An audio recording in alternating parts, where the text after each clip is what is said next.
Gulong ng truck natanggal habang nasa biyahe at aksidenteng tumama sa mga nakaparadang kotse at motorsiklo. Nakatutok Sandy Salvacio.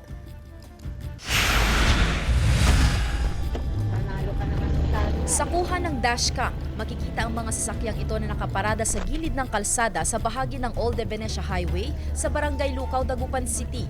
Ilang saglit lang, makikita ang mabilis na pagdating ng isang gulong patungo sa direksyon ng mga nakaparadang sasakyan. Unang tumama ang gulong sa kotse, saka tumalbog at tumama naman sa katabi nitong motorsiklo.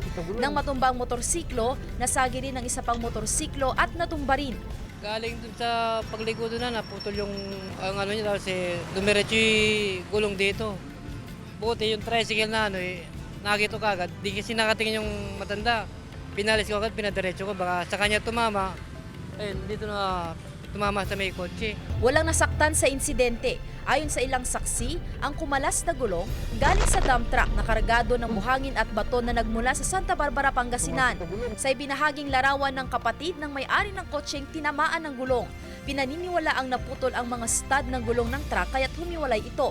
Ligtas naman ang driver ng truck. Putol yung mga tornilyo. Yung dump truck talaga. Mga buhangin, mga bato malaki. Nakapag-usap na raw ang may-ari ng truck at ang may-ari ng mga sasakyan na tinamaan ng gulong. Napagkasunduan ng magkabilang panig na isu-shoulder ng company nung naka-disgrasya.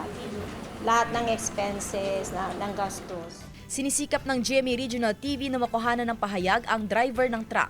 Kasama si Henry Duminsil, Sandy Salvacio, One North, Central Luzon.